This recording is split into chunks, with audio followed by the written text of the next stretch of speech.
Bonjour à tous, alors aujourd'hui nous partons à Coventry voir cette magnifique Daimler Double Six de 1989. Allons voir ça. Vert anglais, donc British Racing Green, avec les jantes alu, donc badge Daimler. La baguette chromée au-dessus du liseré caractéristique. Double ligne d'échappement, donc Daimler Double Six en hommage donc au Daimler Double Six des années 30, un moteur V12.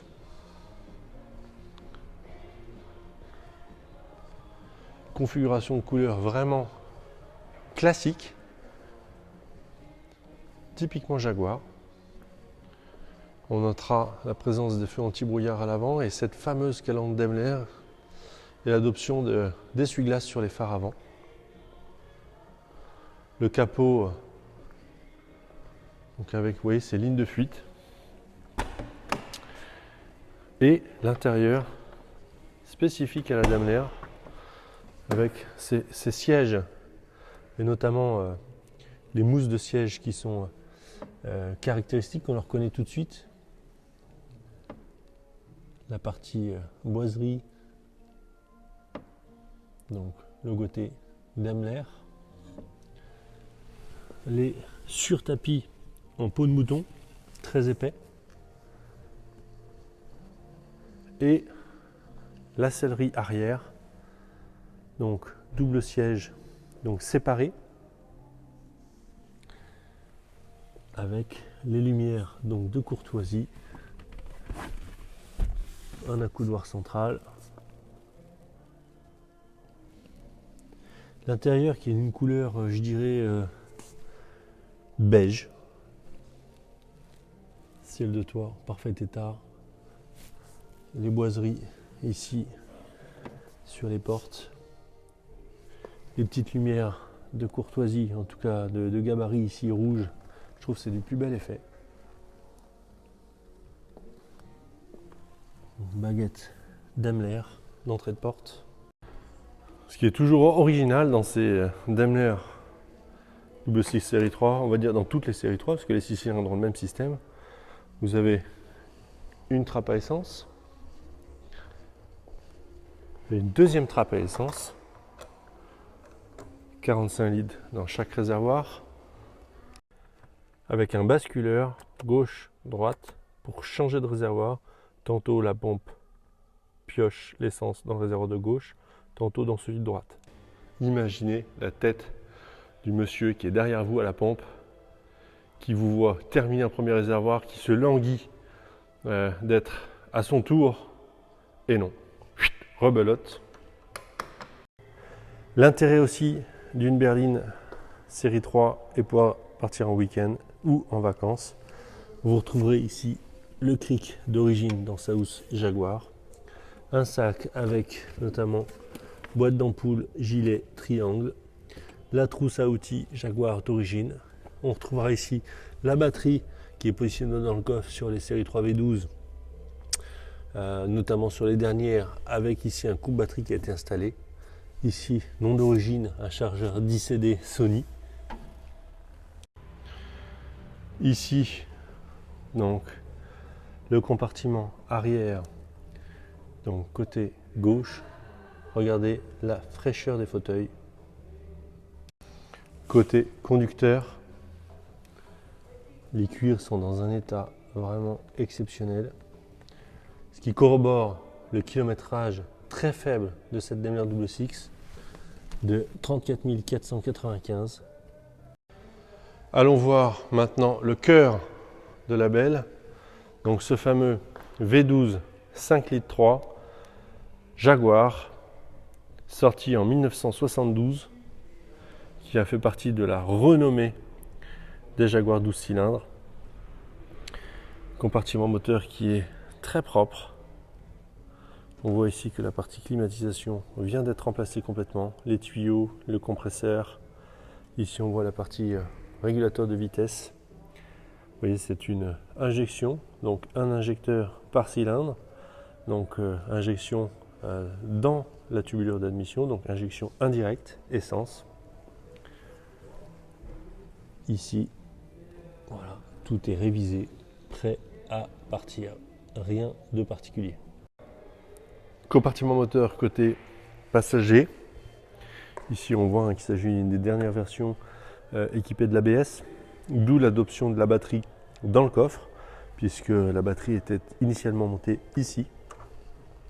Donc la révision vient d'être effectuée. On voit que tout ce qui est tête d'allumeur, faisceau d'allumage, compresseur de climatisation, durite, tous les fluides ont été faits. Rien à prévoir. Alors nous voici maintenant à bord de cette Daimler 66 série 3. Pour la démarrer, assez simple. Vous avez cette fameuse clé caractéristique des Jaguars de ces années-là.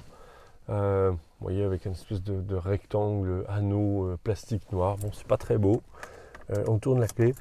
Ce qui me plaît toujours sur les 12 cylindres, c'est le bruit du moteur quand vous le démarrez. On a l'impression qu'il n'y a pas de compression, on a l'impression que le moteur est cassé. Il tourne doucement et ça démarre. Voilà, et là, le moteur démarre. Très feutré. On sent quasiment pas les vibrations. On ressent pas grand chose, on entend un feulement, quelque chose.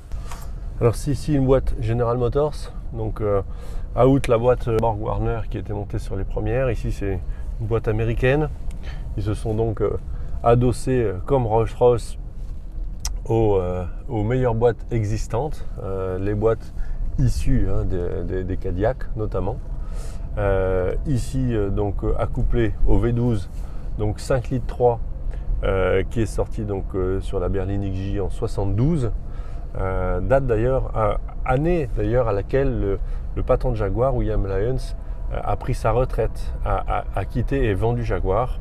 Et c'est d'ailleurs cette même année 72 où le moteur V12 a été intégré dans la berline XJ qui était sortie en 68, donc en première série.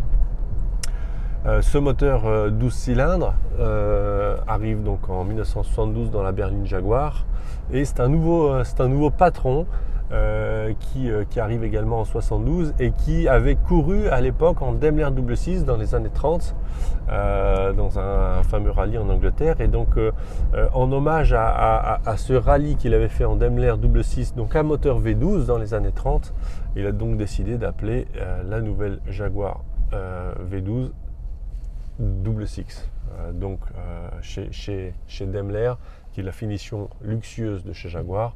Donc la Daimler Double Six est née d'abord en série 1 qui est sortie en 72, puis il y a eu la série 2, puis la série 3 qui a été remaniée notamment au niveau du style du pavillon par le bureau de Pininfarina, et qui arrive en 79. Donc en 79, la série 3 XJ est arrivé, disponible en 6 cylindres avec le 3 litres 4 puis le 4 litres 2 puis le V12 5 litres 3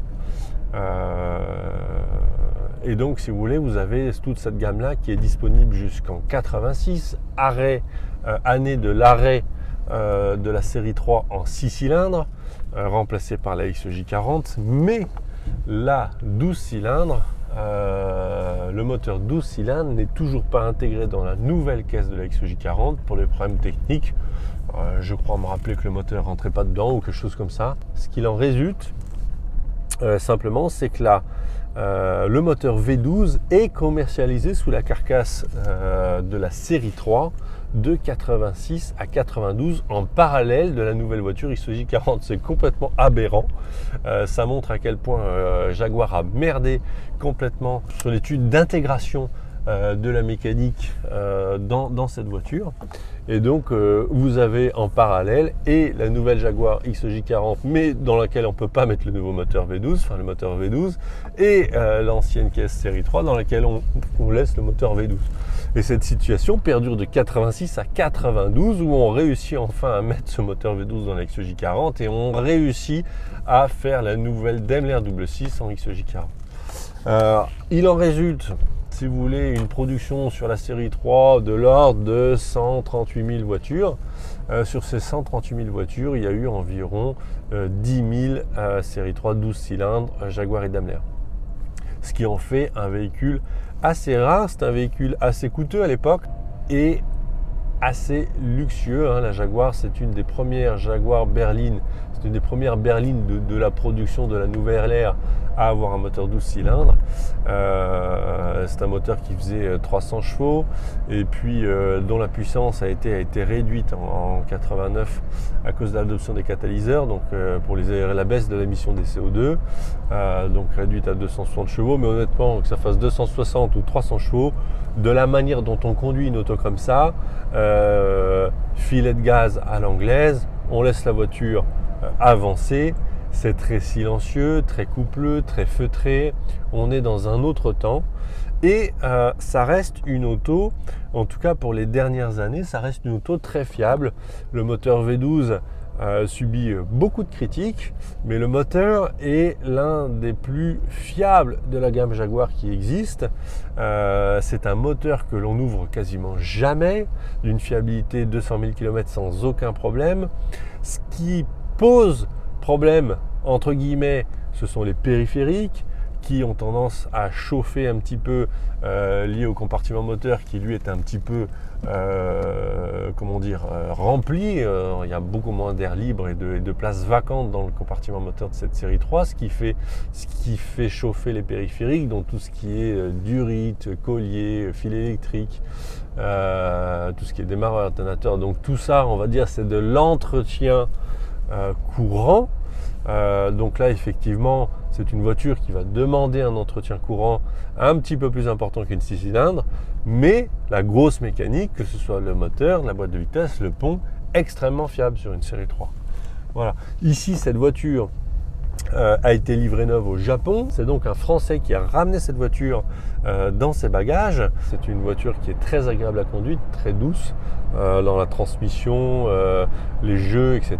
Nous venons de faire une révision complète par notre garagiste spécialiste des anciennes, donc notamment toutes les vidanges, tous les fluides, et puis une remise en état complète du circuit de climatisation, qui est un peu le problème de cette voiture, notamment en compresseur neuf, des tuyaux neufs, pour avoir une climatisation complètement fonctionnelle et opérationnelle, ce qui est souvent le défaut sur ces voitures-là. On a du mal à entretenir le circuit de clim, et oui, ça peut coûter, et là effectivement ça a coûté presque 2500 € à remettre en état, mais au moins c'est fait. Alors ce qui est vachement appréciable quand on roule au volant de cette série 3, c'est, vous voyez, ce capot avec donc qui est assez long et ce bosselage sur la partie avant, et on aperçoit au loin la forme des 4 phares, en tout cas 2 pour la partie qui nous concerne, sur le côté gauche ou sur le côté droit, et puis vous imaginez la symétrie, et c'est vraiment très très agréable à regarder. On est ici sur route on va dire nationale, aux alentours de 110 km/h, 2200 tours minute, 2300 tours minute. C'est vraiment très feutré. Donc c'est une voiture avec laquelle on peut rouler à 130 km/h sur l'autoroute sans aucun problème, sans aucune difficulté pour la mécanique. Alors honnêtement, à conduire, cette voiture est extrêmement douce, souple, pas de bruit parasite, pas de gris-gris, pas de prise d'air. La boîte de vitesse d'une douceur incroyable. Tout fonctionne au niveau de l'instrumentation. Le seul reproche ou défaut intérieur que l'on pourrait faire, vous voyez, se situe sur la boiserie qui est fissurée, cassée même là, je vois, elle est cassée. Peut-être quelque chose qui est tombé dessus, et puis je dirais ça a fragilisé le bois qui finit par casser. Des fissures qui commencent sur la boîte à gants, la porte de boîte à gants. Pour le reste, les cuirs, les moquettes, le ciel de toit, c'est absolument extraordinaire. Même si vous soulevez les sièges, que vous regardez sous les sièges, les mousses, les ressorts, c'est dans un état spectaculaire. Alors honnêtement, c'est une voiture avec laquelle on prend beaucoup de plaisir à son volant, mais à mon avis également, y compris à l'arrière, avec ces fameuses lumière de courtoisie pour pouvoir lire son livre tranquillement. Je trouve que c'est un petit clin d'œil absolument délicieux. Imaginez-vous au volant de cette Daimler Double Six. Je trouve que la série 3 est une version hyper aboutie, c'est-à-dire le dernier moteur V12 injection. Regardez l'onctuosité, la facilité de conduire une Double Six.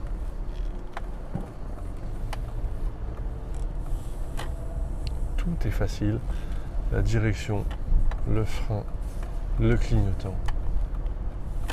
C'est hyper doux, je peux vous dire. Retour d'une dizaine de kilomètres d'essai avec cette Daimler Double Six série 3. Donc on aperçoit ici à l'extérieur la configuration très, on va dire, classique, qui est le vert anglais, un British Racing Green, avec les jantes alu qui sont pas les Paper Pod, qui sont les autres les jantes avec les petits enjoliveurs centraux Daimler, baguette chromée Daimler, filet rapporté, calandre Daimler. Alors c'est vraiment une configuration très classique. Double ligne d'échappement. On va également aller voir la partie intérieure à la lumière du jour. Ici on voit bien donc la qualité de la sellerie, vraiment superbe. Ciel de toit, les petites lumières de custode dont je vous parlais tout à l'heure pour lire son livre.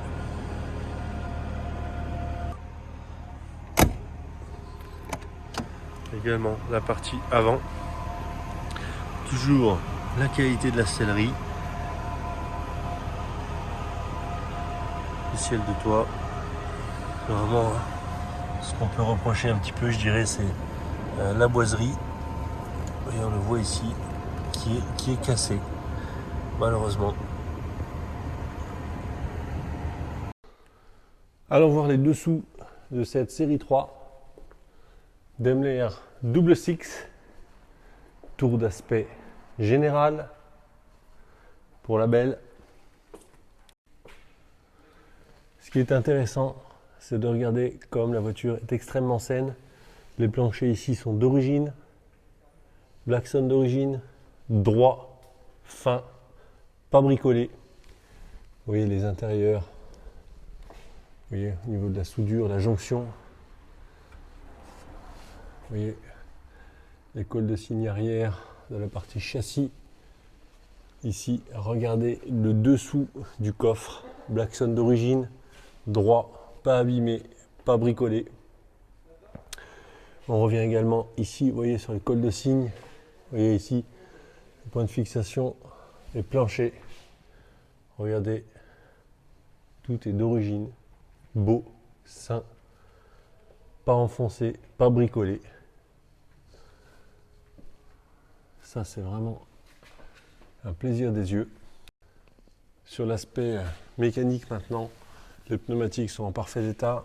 Ici, on voit les cils en bloc de fixation du berceau avant sont même pas craquelés.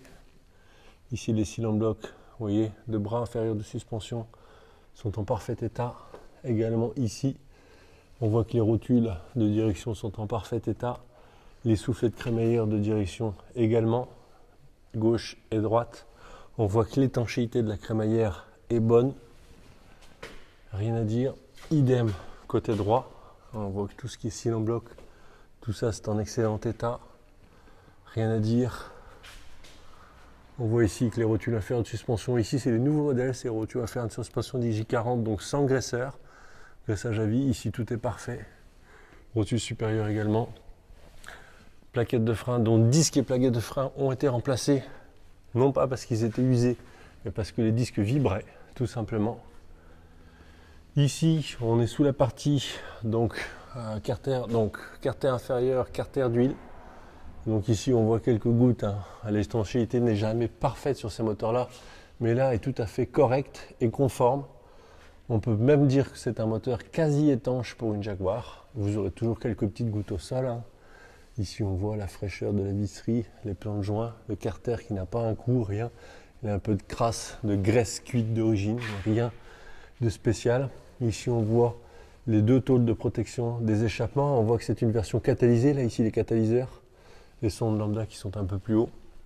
Donc c'est une version ici à 260 chevaux. Voilà, les échappements sont superbes.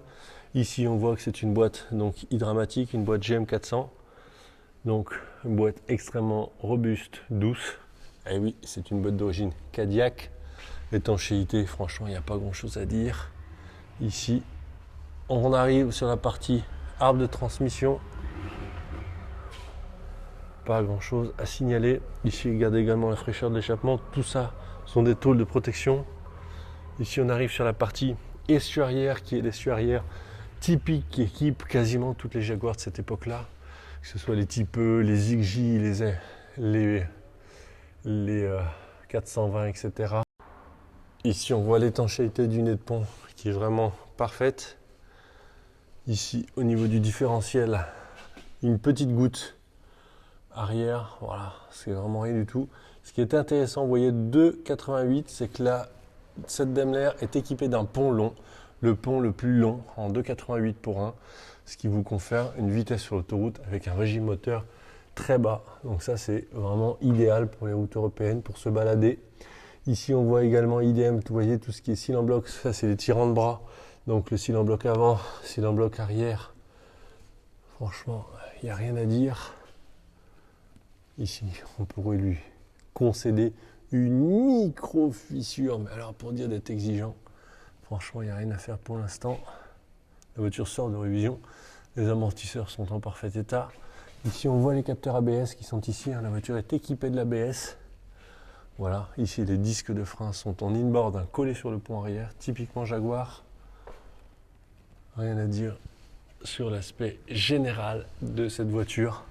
Les dessous sont vraiment extrêmement sains, franchement très préservés. Regardez la fraîcheur des planchers. Tour du véhicule en partie supérieure. Donc ici vous voyez à cet endroit-là, il y a un petit éclat de gravillon qui a été comblé à du stylo retouche légèrement lustré, donc on ne pourra pas faire mieux, on le signale. Ce qui est bien, c'est que cette voiture est vraiment exempte absolument de corrosion, très sain, absolument sur l'ensemble. Toujours la maladie ici de corrosion sur les lunettes de custode, ici n'en est rien. Pare-brise en excellent état, les chromes, les joints, pavillon. Ce qui est bien ici, c'est que c'est une voiture pas bidouillée, donc les jantes chrome sont bien alignées, bien ajustées. La fermeture est homogène, ça c'est bien, sain, propre. Voilà. Ici, pareil sur la partie lunettes arrière, donc le jonc chromé, joint, parce que c'est un jonc emprunt 3 parties, hein, c'est hyper compliqué à faire. Hop, ici on a toujours de la corrosion sur ce genre de voiture. Il n'en est rien, là tout est sain, vraiment beau, rien à signaler. Un petit peu de poussière. Ici également, au niveau de mon doigt, je le montre avec la lumière. Deux petits éclats qui ont été masqués avec du stylo retouche, lustré. Ça se voit, on est sous les néons avec la caméra sur le pont élévateur. Enfin, l'aspect général, il faut quand même remettre les choses dans le contexte, c'est très beau. Ici, vous voyez un impact, deux impacts, trois impacts, comblé avec du stylo retouche, lustré, ça se voit en étant devant. Enfin, ça reste très très très léger. Ici, absolument pas de corrosion, rien à signaler. On remonte. C'est des autos compliquées, hein, c'est les Daimler Double Six. C'est des autos qui rouillent, qui ne sont pas forcément entretenues comme elles le méritent.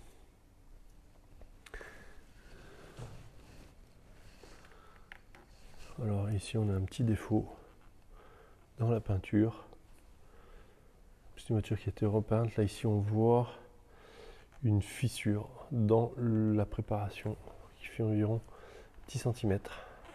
Alors ça se voit à peine, mais pour le signaler, pareil ici au niveau des des parties chromées. Alors en fait c'est l'inox, hein, c'est pas chromé, c'est simplement des parties inox, mais c'est des baguettes qui sont pas faciles à trouver. Les joints